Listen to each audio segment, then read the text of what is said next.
Kalau dia adalah bapak adalah dia, ngapain dia ngomong? Paham? Loh kalau gitu Yesus lagi ngomong sama siapa?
Shalom teman-teman, puji Tuhan, lagi-lagi kita berjumpa dalam video kali ini. Dan saya sangat berterima kasih kepada setiap kalian yang sudah setia mendukung dan mengikuti kami dalam setiap video yang kami tayangkan dalam TV Rekan Kristus ini. Dan kiranya channel ini menjadi berkat bagi banyak orang teman-temanku. Dan kali ini teman-teman, saya membahas kepada kita di mana ada lagi-lagi seorang ustadz yang membahas dan menentang Yesus. Bahkan dia juga memakai perkataan Yesus waktu mati di kayu salib, atau sewaktu Yesus menjelang kematian, di mana Yesus saat itu berseru kepada Bapa yang berkata, Eloi, Eloi, lama sabachthani, yang artinya Allahku, Allahku, mengapakah engkau meninggalkan aku?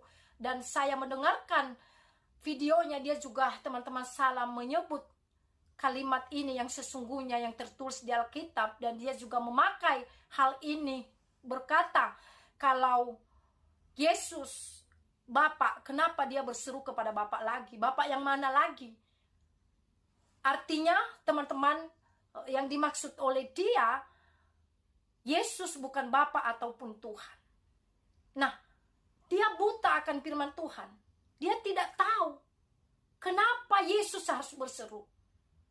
Saya mau beritahu sebelum kita bahas lebih lanjut lagi kepada ustadz ini teman-teman.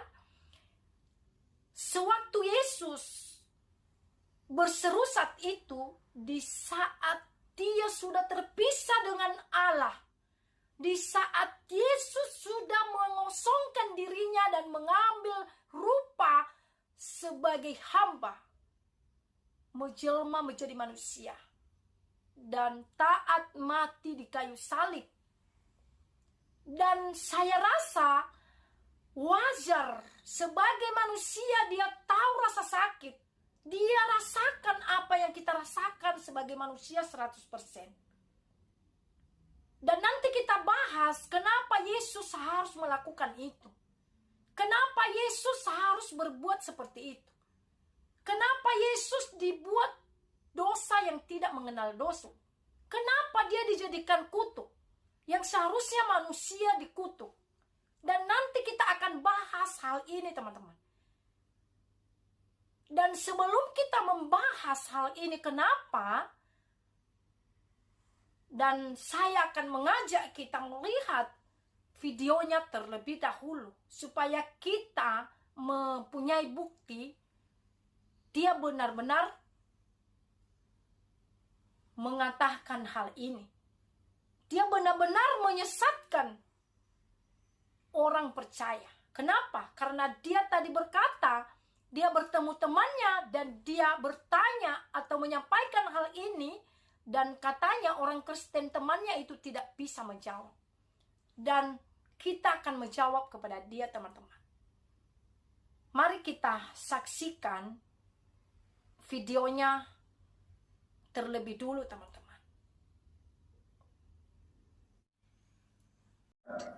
Kita bicara tentang versi mereka, jadi mereka meyakini Nabi Isa yang disalib. Nabi Isa yang disalib. Kemudian dia disalib. Waktu disalib, dia berkata, Ya Ilya, lima sabachthani. Wahai bapakku, kenapa kau tinggalkan aku? Ya, saya sampaikan kepada teman-teman saya waktu saya masih di Papua. Saya punya teman-teman orang-orang Nasara. Ya. Saya bilang, lihat, Dalam Injilmu disebutkan Yesus berkata, "Wahai Bapakku, kenapa kau tinggalkan aku?" Berarti Yesus bukan Bapa. Karena dia sedang berbicara dengan zat yang lain. Jangan kalian berkata Yesus adalah Bapa, Bapa adalah Yesus. Kalau dia adalah Bapa, Bapa adalah dia, ngapain dia ngomong? Paham? Dia ngomong sama kan? Ya Bapa, Bapa, kenapa kau meninggalkan aku? Berarti ada yang meninggalkan, ada yang ditinggalkan. Paham atau tidak? Berarti dua zat yang berbeda. Sementara mereka meyakini Allah ya Yesus, Yesus adalah Allah. Loh kalau gitu Yesus lagi ngomong sama siapa? Dia bingung juga waktu itu. Kau bilang Yesus adalah Allah, Yesus lagi ngomong sama siapa waktu dia berkata, "Ya Bapakku, kenapa kau tinggalkan aku?" Nah, itu dia teman-teman, kita sudah mendengarkan bagaimana dia memakai yaitu ayat firman Tuhan sewaktu Yesus disalibkan dan berseru kepada Bapa di sorga, "Eloi, Eloi, lama sabaktani," yang artinya, "Allahku, Allahku, mengapakah engkau meninggalkan aku?" Sehingga dia menyesatkan iman orang Kristen di dalam ayat itu. Dia berkata, kenapa dia memanggil Bapa? Berarti dia bukan Bapa.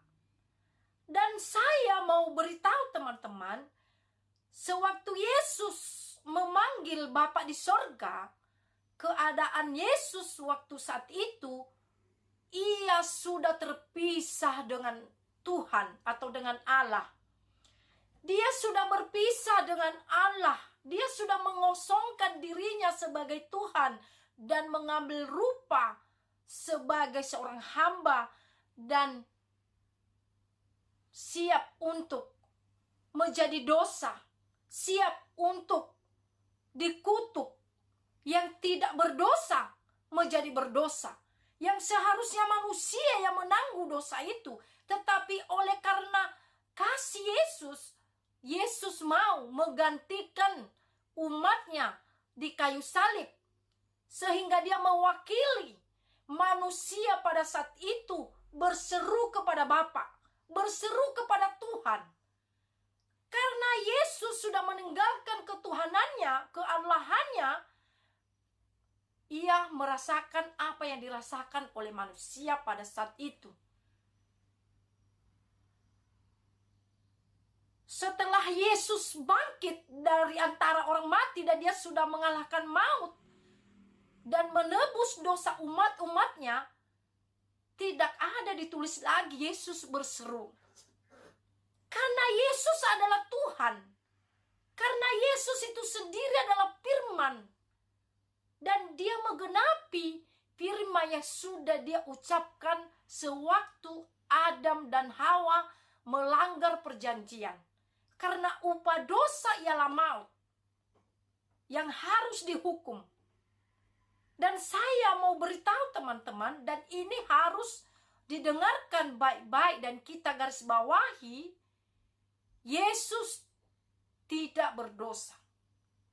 Yesus tidak tahu dosa, tetapi dibuat menjadi dosa karena ia menggantikan manusia yang sudah jatuh dalam dosa. Karena Yesus mengasihi anak-anaknya. Karena Yesus mengasihi umatnya. Dan kedua teman-teman, apa yang sudah diucapkan oleh Yesus lewat firman Tuhan, itu harus digenapi. Jadi karena harus tergenapilah firman Tuhan itu, jadi harus ada yang dihukum. Sehingga umat-umat kesayangannya atau ciptaannya, atau orang-orang yang percaya kepada Yesus, pengikut Yesus itu tidak binasa, melainkan peroleh hidup yang kekal. Jadi itulah dia teman-teman. Kenapa Yesus harus memanggil Bapa? Karena Yesus dalam keadaan dibuat menggantikan manusia. Kenapa Yesus harus mati di kayu salib? Karena dia mengasihi saya dan saudara teman-teman. Itu dia jawabannya kepada ustadz ini teman-teman. Jadi dia menggantikan orang yang berdosa, yang sesungguhnya manusia yang mati kekal selama-lamanya di neraka.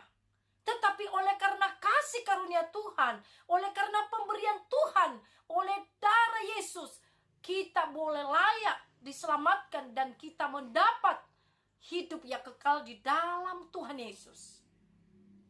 Jadi itulah dia teman-teman jawabannya.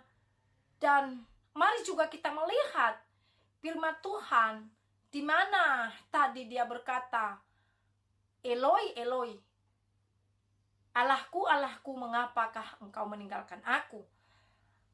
Firman Tuhan ini ada tertulis di dalam Markus dan juga di dalam Matius, teman-teman. Bukan hanya satu saja ditulis Tuhan, tetapi ada beberapa ayat di dalam pasal yang berbeda-beda, teman-teman ya. Dan mari kita lihat di dalam Markus 15 ayat 34. Dan pada jam 3 berserulah Yesus dengan suara yang nyari, Eloi, Eloi, lama sabachthani, yang artinya, Allahku, Allahku, mengapakah engkau meninggalkan aku? Inilah yang didebatkan dia dan inilah yang dipakai dia, teman-teman, untuk membelokkan atau untuk bertanya kepada temannya sesuai dengan yang dia katakan tadi di dalam videonya, dan sehingga temannya katanya tidak bisa menjawab. Dan jangan mau disesatkan oleh karena itu, teman-teman. Ini perkataan Yesus sewaktu dia menggantikan posisi manusia di kayu salib. Ini posisi Yesus sewaktu dia dibuat menjadi dosa yang tidak mengenal dosa. Ini waktu dia menggantikan yang seharusnya bukan dikutuk, tetapi dibuat dia menjadi kutuk. Jadi kita harus memahami kebenaran firman Tuhan. Jangan kita sesat, jangan kita mau dipengaruhi. Mari baca firman Tuhan dan penjelasan firman Tuhan yang sesungguhnya, teman-teman. Jadi itulah dia, teman-teman, jawabannya.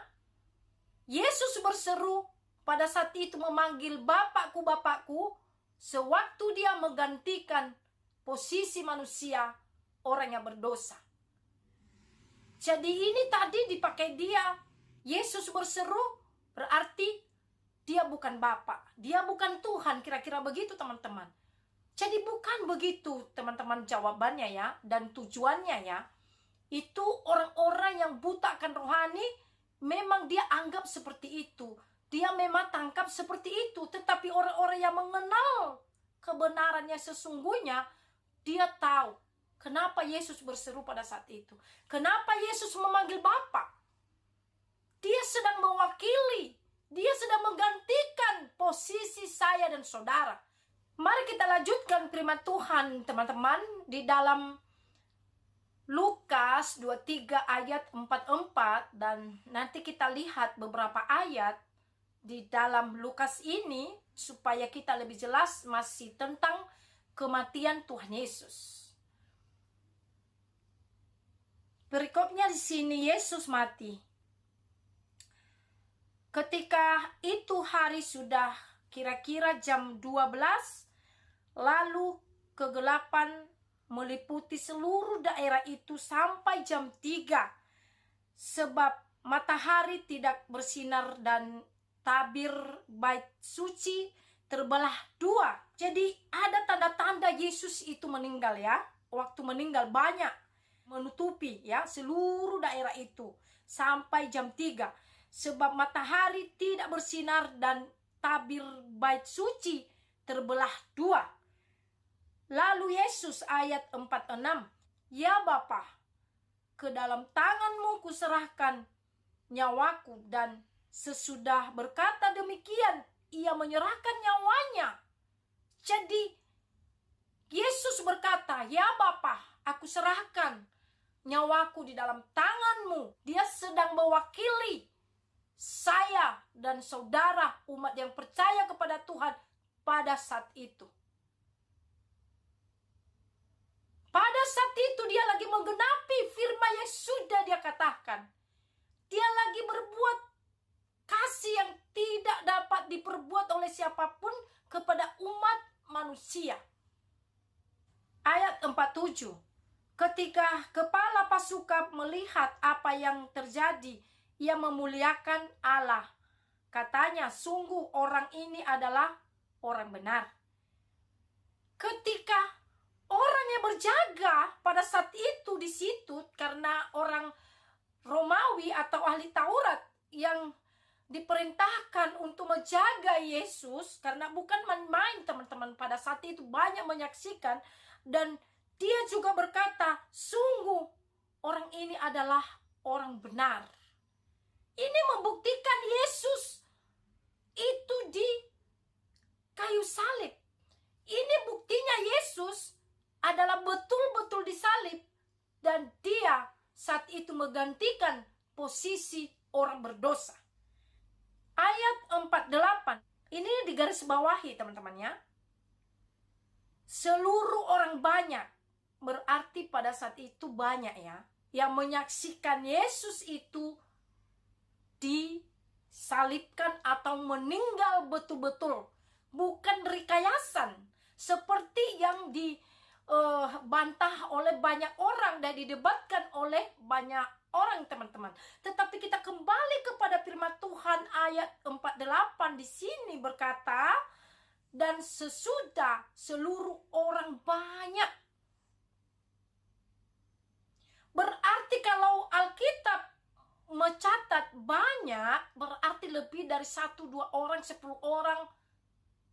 Tetapi tidak disebutkan berapa ratus atau ribu orang di sini jumlah mereka. Nah, dan mereka berjalan pulang, kata firman Tuhan, sambil memukul-mukul diri mereka.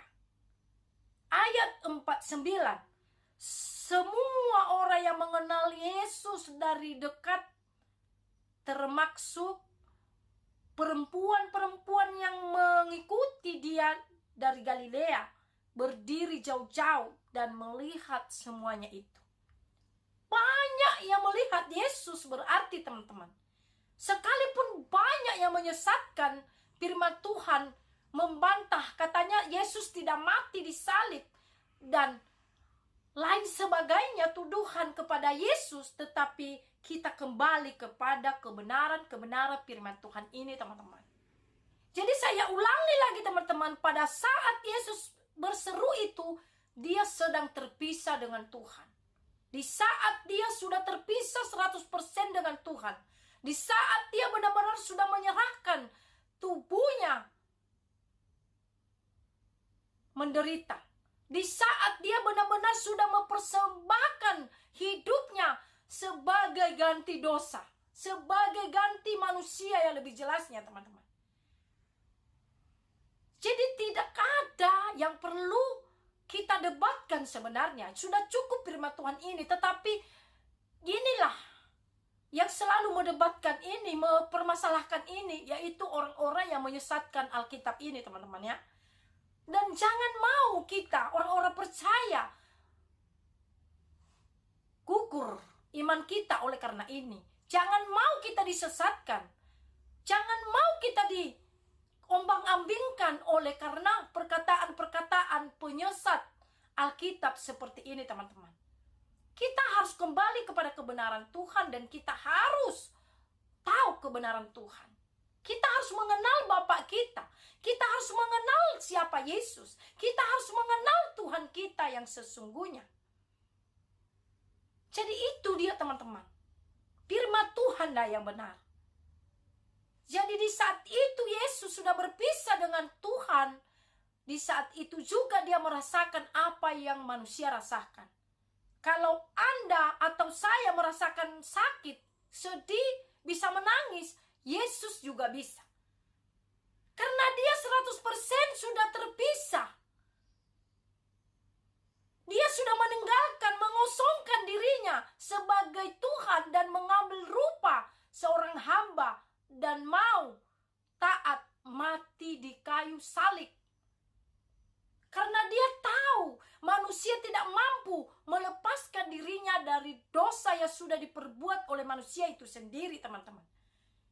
Mari kita lihat Roma 6 ayat 23.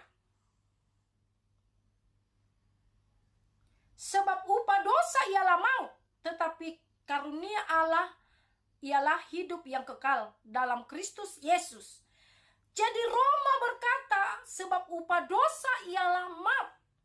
Jika Yesus tidak mati, maka manusia kekal atau ke neraka selama-lamanya.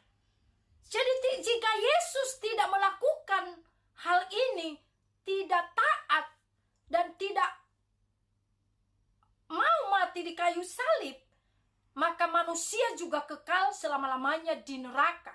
Karena upah dosa ialah maut, maut ke neraka. Nah, sebab upah dosa ialah maut, tetapi karunia Allah ialah hidup yang kekal di dalam Kristus Yesus. Jadi hidup yang kekal di dalam Kristus Yesus. Jadi kita percaya firman Tuhan atau percaya kepada ustadz yang kita sudah dengarkan tadi. Saya sarankan, mari kita percaya kepada firman Tuhan, ditimbang percaya kepada dia. Jadi cukup jelas firman Tuhan yang berkata, upah dosa ialah maut. Dan oleh kasih karunia, kita boleh diselamatkan. Jadi untuk itulah Yesus mati. Dia tahu manusia tidak pernah mampu melepaskan dirinya dari situ. Karena dia tahu kekuatan kita sebagai manusia tidak mampu. Karena kita bayar dosa kita dengan apapun tidak bisa kita bayar, teman-teman. Makanya kalau sebelum Yesus berkorban di kayu salib, dulu itu hukum di perjanjian lama berkata, ya kalau kita berbuat dosa, ya memang harus dibayar dengan domba, sembelihan gitu teman-teman ya. Tetapi sewaktu Yesus sudah berkorban, Yesus sudah dikorbankan sekali untuk selamanya. Saya juga berpesan teman-teman, makanya hargai pemberian Tuhan dan jangan permainkan Tuhan. Tuhan juga tidak mau dipermainkan ya. Tuhan mau kita setia dan Tuhan mau kita melakukan apa yang sudah Dia tetapkan kepada setiap kita sebagai umat-umat yang percaya kepadanya. Kita tambahkan melihat di dalam Keluaran 21 ayat 12-nya, di perjanjian lama kita kupas sedikit teman-teman, bagaimana bunyi firman Tuhan di sana, yaitu perikopnya peraturan tentang jaminan nyawa sesama manusia. Siapa yang memukul seorang sehingga mati, pastilah ia hukum mati. Jadi dulu itu ini hukumannya. Tidak seperti sewaktu Yesus datang. Seperti yang kita kenal di dalam kitab suci, yaitu Saulus atau Paulus yang selalu membunuh orang percaya. Tetapi Yesus tidak menghakimi dia. Tetapi Yesus datang menjadi terang baginya. Makanya ketika dia datang kepada Yesus, hidup seseorang itu berubah. Nah, jadi Yesus datang untuk menjadi terang. Untuk mengubahkan yang hitam menjadi putih. Makanya Yesus berkata dalam firman-Nya, hukumanku adalah adil. Itu dia teman-teman. Jadi kalau kita masih hidup di perjanjian lama, ya kalau kita pukul orang mati, ya kita juga dihukum mati. Dibunuh gitu, mata ganti mata gitu. Kalau dulu mencuri ya, bisa dipotong tangannya, di mana yang salah ya dipotong, begitu kira-kira teman-teman. Nah, tetapi Yesus sudah melepaskan kita di sana. Kalau kita sudah mengenal Yesus, yang tadinya pencuri tidak boleh mencuri lagi. Makanya kita perlu diperlengkapi. Tidak boleh kita menjadi orang Kristen hanya KTP doang teman-teman. Tetapi kenallah kebenaran Tuhan. Kenallah siapa Yesus. Tetapi ketahui isi Alkitab. Ketahui Yesus itu bagaimana pribadinya yang sesungguhnya. Setelah saya di dalam Yesus, saya mengenal kasih yang sesungguhnya teman-teman. Saya tahu mengasihi. Saya tahu mengorbankan kebenaranku. Dengan cara bagaimana aku berkorban. Jika ada orang bersalah kepadaku, aku mengampuni dia. Itu aku korbankan kebenaranku. Sudah betul kali pun dia yang salah, teman-teman. Tetapi kita ampuni dia. Jika orang bersalah kepada kita, sudah betul kali 100% dia yang salah. Jika kita bisa mengampuni dia, kita korbankan kebenaran kita, itu juga kita sudah berkorban. Dan itu sifat Yesus. Dan itu pelajaran Yesus. Makanya kita harus banyak bersyukur. Tuhan sudah mau mengampuni kita. Tuhan tidak mengingat kesalahan kita.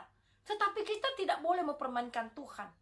Ya, bukan karena Yesus sudah bersedia mengampuni kita, lalu kita berbuat seenak kita. Tidak begitu orang Kristen, teman-teman ya. Jangan salah menilai dengan kebenaran firman Tuhan. Tuhan tidak mau membiarkan dirinya dipermainkan. Yesus mati dan berkorban sekali untuk selamanya.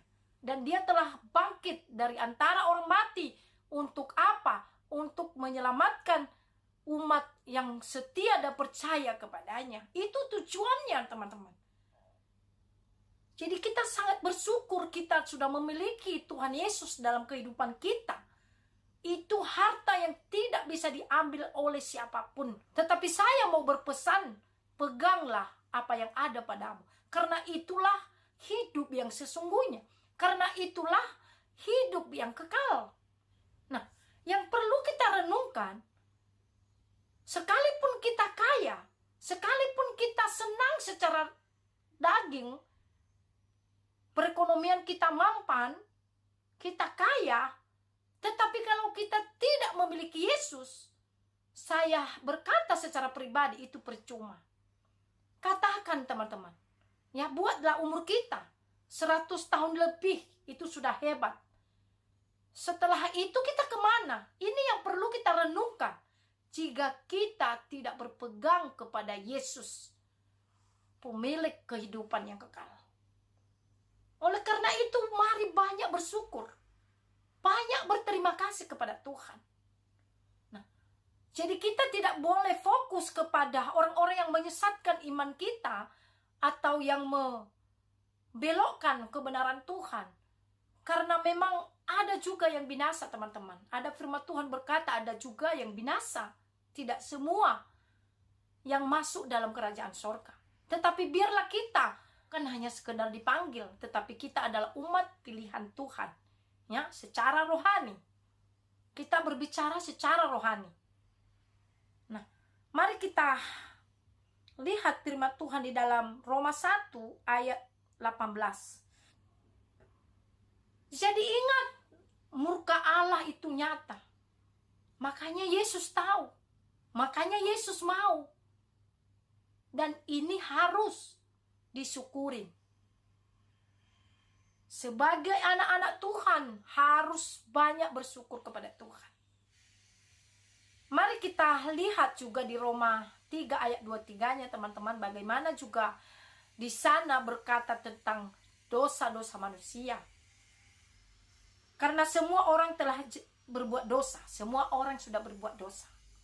Ya, pertanyaannya apakah ada yang tidak berdosa?